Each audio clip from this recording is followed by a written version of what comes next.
बॉलीवुड में कौन है रियल आउटसाइडर्स और क्या बॉलीवुड में कोई रियल आउटसाइडर्स हैं भी? क्या आप भी कभी बॉलीवुड में अपनी किस्मत आजमाना चाहते थे लेकिन नेपोटिज्म की वजह से अब डर लग रहा है? यह सब कुछ इतना फेक है कि किसकी कहानी सच्ची है और किसकी कहानी झूठी, इसका कैसे पता लगाएं? लेकिन जैसे शाम के बाद सवेरा होता है और हर निराशा के बाद आशा होती है, ठीक वैसे ही जैसे बॉलीवुड में नेपो किड्स हैं और नेपो आउटसाइडर्स हैं, वहीं बहुत सारे रियल आउटसाइडर्स भी हैं। और तुम्हारी ये दीदी बिल्कुल नहीं चाहती कि तुम इन नेपो किड्स से डर कर अपने सपनों को भूल जाओ। उप्स, तुम नहीं, आप। नेपो किड्स और नेपो आउटसाइडर्स से भरे इस बॉलीवुड में अगर एंट्री लेना चाहे तो आखिर कैसे ले? मैं हूं ना, मैं बताऊंगी। आज सारे राज खोलूंगी और बॉलीवुड के रियल आउटसाइडर्स के नाम भी बताऊंगी। तो अगर चैनल को सब्सक्राइब नहीं किया है तो सब्सक्राइब कर लेना और अगर वीडियो अच्छी लगे तो एक लाइक जरूर करना। हेलो, मैं तनुश्री और आप देख रहे हैं वेरी इंटरेस्टिंग। तो जब मैंने अपनी video fake struggle stories of Bollywood stars और फेक आउटसाइडर्स ऑफ बॉलीवुड बनाई तो बहुत सारे लोगों ने मुझसे पूछा कि क्या इस बॉलीवुड में कोई रियल आउटसाइडर है भी। कईयों ने कमेंट करके बताया कि वो भी बॉलीवुड में अपनी किस्मत आजमाना चाहते थे, लेकिन अब वो इन फेक आउटसाइडर्स और नेपो किड्स की कहानियां सुनकर डर गए हैं।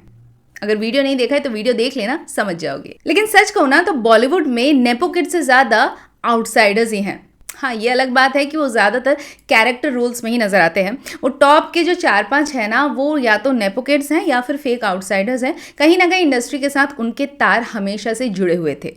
अब मुझे ना तो एक्टिंग का शौक है और ना ही मैंने कभी स्ट्रगल की है बॉलीवुड में, लेकिन हाँ, अपने सोर्सेज से और पूरा रिसर्च कर मैं लेकर आई हूँ वो सारे रास्ते जिससे एज एन आउटसाइडर कोई बॉलीवुड में अपनी एंट्री ले सकता है। और वो कौन से रियल आउटसाइडर्स हैं जिन्होंने इन रास्तों को अपनाया और आज वो बॉलीवुड में शिखर पर हैं, सब कुछ बताऊंगी। So let's begin. अब मेरी लास्ट वीडियो में किसी ने मुझसे पूछा था कि आउटसाइडर भला क्या होता है, तो बेसिक से शुरू करते हैं। तो आउटसाइडर वो होता है जो बॉलीवुड में जिसके कोई भी जान पहचान या रिश्तेदार कोई ना हो, दूर दूर तक उसके खानदान में, उसकी फैमिली में बॉलीवुड से या फिल्म लाइन से जुड़ा कोई ना हो। बाहर का आदमी जब बॉलीवुड में जाकर अपना नाम बनाता है उसे आउटसाइडर कहते हैं, रियल आउटसाइडर।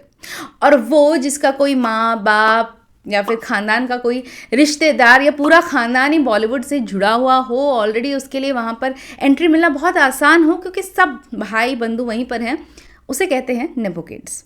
समझ गए? तो चलो अब समझते हैं कि एज एन आउटसाइडर बॉलीवुड का रास्ता कैसे नापे। तो एज एन आउटसाइडर बॉलीवुड में ना एंट्री लेने के टोटल 4-5 रास्ते हैं।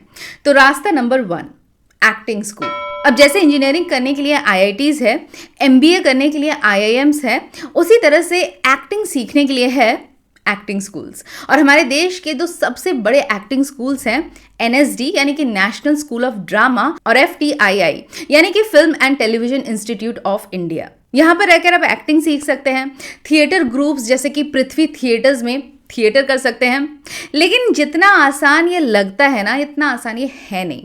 इन दोनों इंस्टीट्यूट्स में एंट्री लेना बहुत मुश्किल है। मतलब मनोज बाजपेयी जैसे एक्टर को 4 बार रिजेक्शन मिला एनएसडी से। जी हाँ, 3 से 4 बार मुझे एडमिशन नहीं दिया गया था। पहली बार में बहुत मुश्किल हुई थी। पहली बार तो ऐसा लगा जैसे कि मेरा सब कुछ खत्म हो गया। तो एनएसडी में एक्टिंग सीखने के लिए पोस्ट ग्रेजुएट सीट्स में टोटल 20 से 30 सीट्स होते हैं और एफटीआईआई में ये और भी कम होते हैं, यानी 12 से 14 सीट्स। यानी करोड़ों की आबादी में जो बेस्ट 25 to 30 स्टूडेंट्स है वही सिर्फ एनएसडी में जा सकते हैं और एफटीआईआई में तो सिर्फ 12 से 14। तो कंपटीशन बहुत ही तगड़ा है। तो यहाँ पर एक पूरा फॉर्मेट होता है, ठीक आईआईटीज वगैरह की तरह, बल्कि शायद उससे भी थोड़ा ज़्यादा टफ। सबसे पहले यहाँ पे रिटन एंट्रेंस एग्जाम होते हैं, उसके बाद वाइवा होता है, ग्रुप इंटरेक्शन होता है, personal interviews, auditions, acting test और आपके साथ थिएटर का एक्सपीरियंस भी होना चाहिए, वो एक एडेड बोनस होता है। और इन सब में अगर आप पास हो जाते हैं फिर आपका फिटनेस टेस्ट होता है और फाइनली आपको एक सीट मिलती है। And unlike IITs and IIMs जहां पर अगर आप पास आउट हो रहे हो तो आपको आसानी से प्लेसमेंट मिल जाती है, यहाँ पर ऐसा कुछ नहीं होगा। मतलब आपको एक्सपीरियंस मिलेगा, एक्सपोजर मिलेगा, थिएटर ग्रुप्स के साथ काम करने का मौका मिलेगा, एक एनएसडी और एफटीआईआई पास आउट का टैग भी मिलेगा, लेकिन स्ट्रगल आपकी फिर भी जारी रहेगी। तभी तो नवाजुद्दीन सिद्दीकी जो 1996 बैच के थे, उन्हें 12 साल बाद जाकर 2007 में पहला बिग ब्रेक मिला ब्लैक फ्राइडे में। और पंकज त्रिपाठी जो 2004 बैच के थे, उन्हें भी 8 साल बाद 2012 में जाकर गैंग्स ऑफ वासेपुर में अपना पहला सिग्निफिकेंट ब्रेक मिला। और ये देखिए, ये है 1994 के एनएसडी पास आउट्स, टोटल 20। ये इंडिया के बेस्ट 20 में से है।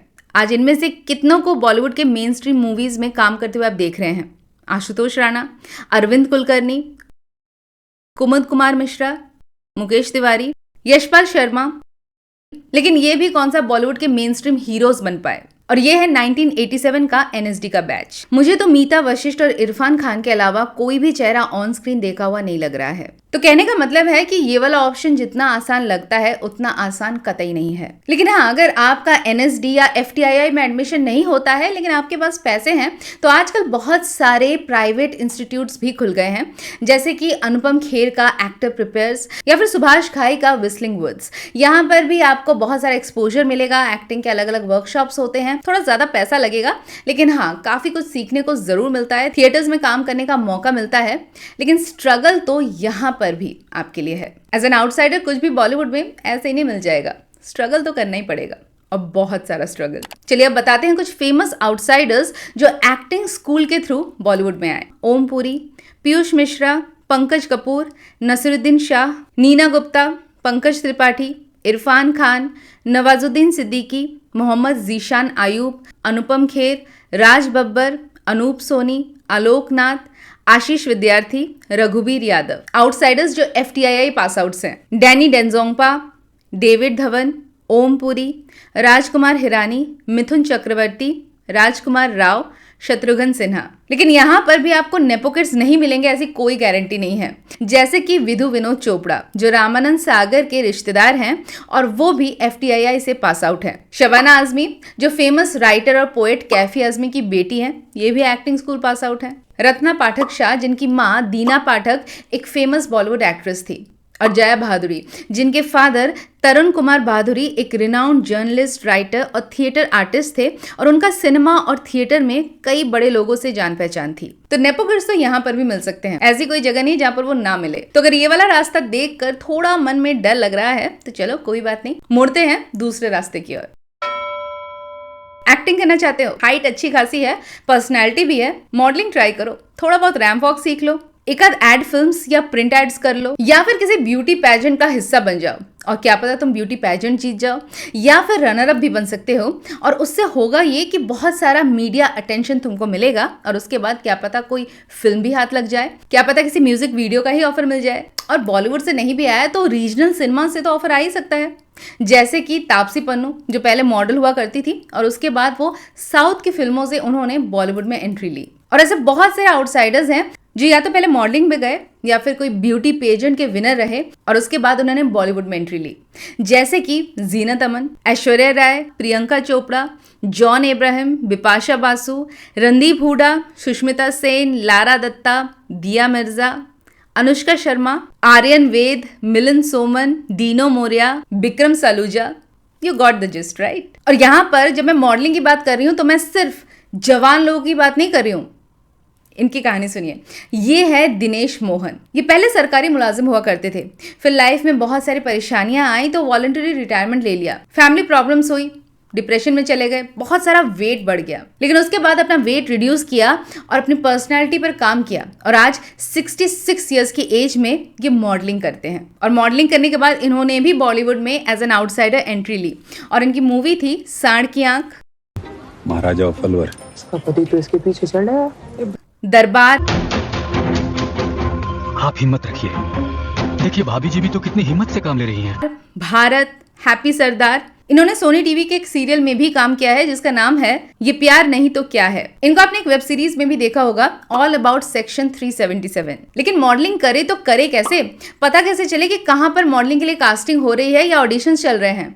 Good question. तो इसके लिए होते हैं कास्टिंग एजेंट्स या फिर टैलेंट मैनेजमेंट एजेंसीज, जिनका काम होता है कि आपको बताएं कि कहाँ पर मॉडलिंग के लिए ऑडिशंस हो रहे हैं, कौन सी टीवीसी में मॉडलिंग के लिए वैकेंसीज हैं। तो ये सब आपको इनके थ्रू पता चल सकता है। बहुत सारे तो कास्टिंग एजेंट्स खुद सेलिब्रिटीज बन चुके हैं, जैसे कि शानू शर्मा, मुकेश छाबरा। कास्टिंग बेस जिसे खोला है एक्टर अभिषेक बैनर्जी ने अपने फ्रेंड अनमोल आहूजा के साथ। बहुत सारी टैलेंट मैनेजमेंट एजेंसीज भी हैं जो इस फील्ड में काम करती है, जैसे कि क्वान, मैट्रिक्स, कॉर्नरस्टोन, इनके साथ बहुत सारे फेमस मॉडल्स और बॉलीवुड सेलिब्रिटीज जुड़े हुए हैं और इनका काम होता है उनको ऑडिशंस के बारे में बताना, ब्रांड एंडोर्समेंट्स के बारे में बताना और ये इनके नेटवर्किंग में भी काफी मदद करते हैं। अब इनके अलग अलग चार्जेस होते हैं जो वेरी करते रहते हैं, या तो कोई मंथली बेसिस पे एज ए रिटेनर चार्ज करता है या फिर कोई पर प्रोजेक्ट बेस पे, यानी आपको प्रोजेक्ट मिला तो इसका एक सर्टेन % कट ये लेते हैं। लेकिन याद रखें कि इस फील्ड में बहुत सारे फ्रॉडस्टर्स और स्कैम्स होते रहते हैं, तो हमेशा बच के रहना और कोई भी पैसा मांगे तो उसे पैसा नहीं देना, एटलीस्ट जब तक काम ना मिले तब तक तो नहीं। क्या कहा?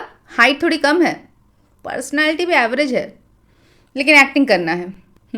कोई बात नहीं, ये तो कहानी घर घर की है। चलो चलते हैं तीसरे रास्ते, जो है टेलीविजन और रियलिटी शोज। अब ये टेलीविजन ना बहुत ही कमाल की चीज़ है।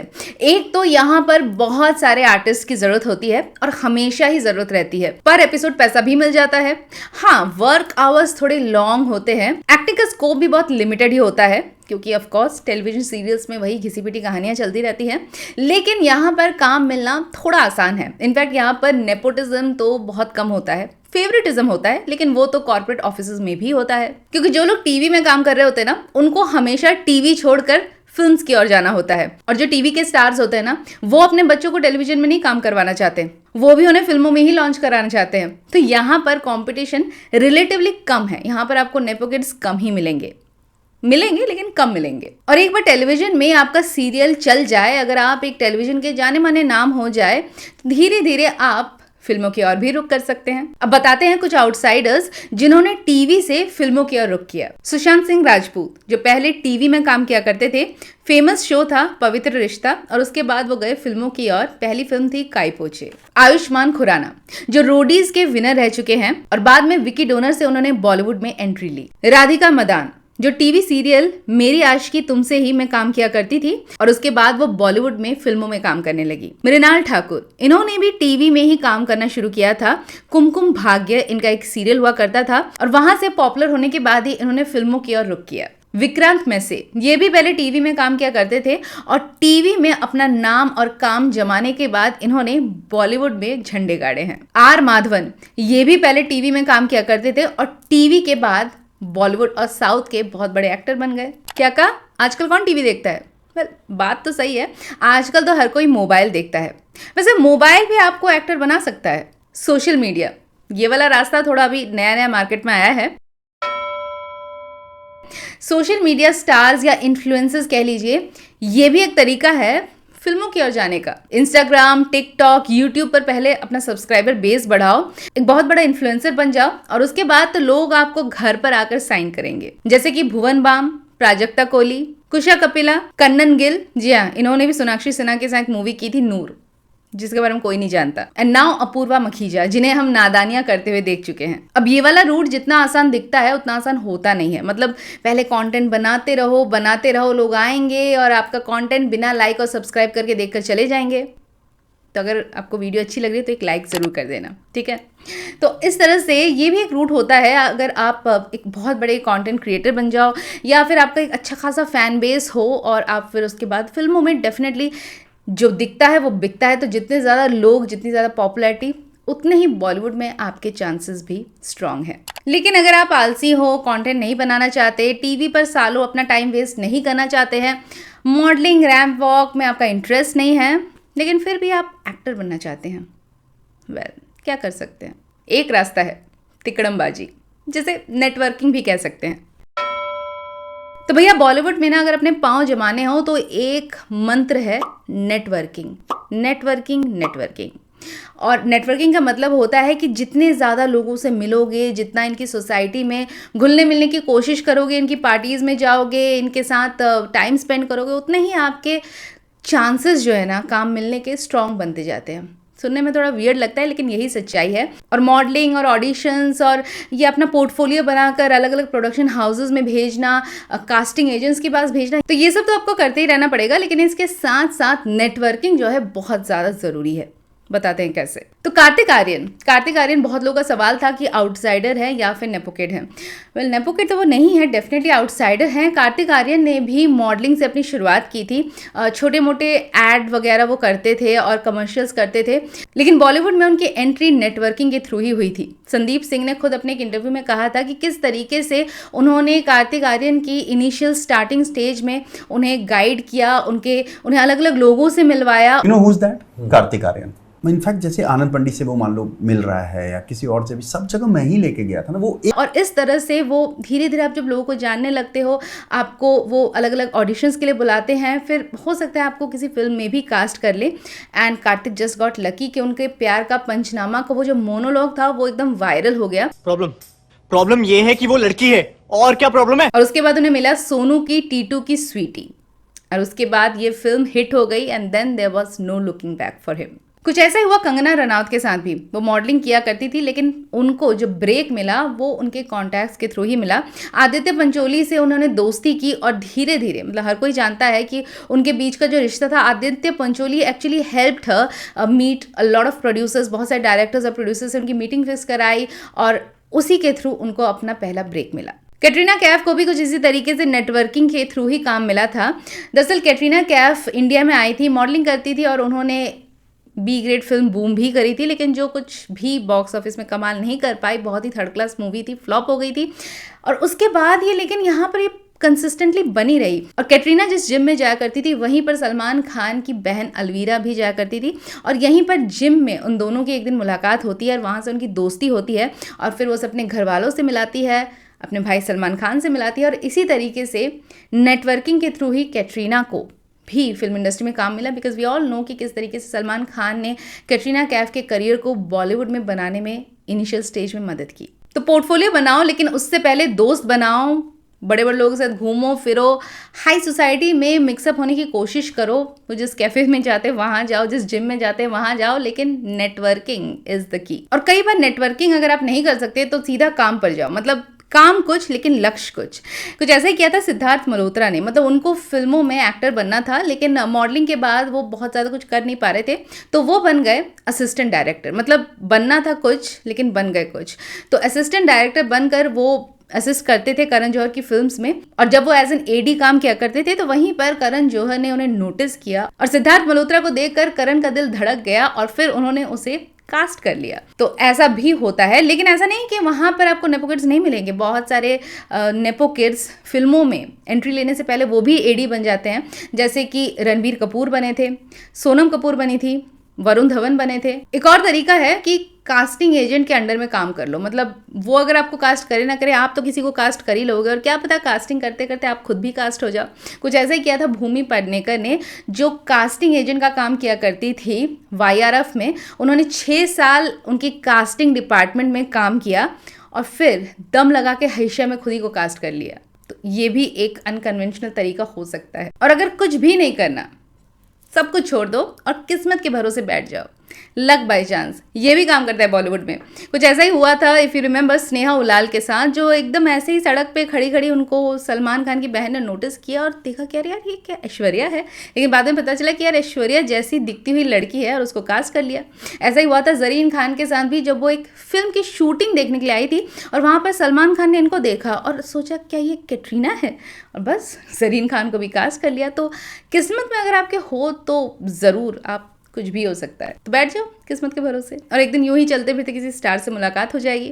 वैसे तो क्वेश्चन इज कि स्टार्स आखिर किस रास्ते से निकलते हैं। अरे देखो देखो, सलमान खान रास्ते से निकल रहा है, वो आ गया, देखो। तो नामुमकिन कुछ भी नहीं होता, अगर मेहनत करे और लगे रहे तो सब कुछ संभव है। ये था आज का एपिसोड। अगर वीडियो अच्छा लगे तो इस वीडियो को एक लाइक जरूर करना, और ये वीडियो कैसी लगी, अच्छी बुरी, जो भी हाले दिल हैं उसे बयां करने के लिए कमेंट बॉक्स में आ जाना, वहीं पर मिलूंगी। और आगे किस तरीके के टॉपिक्स देखना चाहते हैं वो भी मुझे वहाँ पे बताना। मैं मिलती हूँ जल्द नेक्स्ट संडे ठीक रात 9 बजे एक और बॉलीवुड से जुड़ी कहानी लेकर, जो होगी वेरी इंटरेस्टिंग।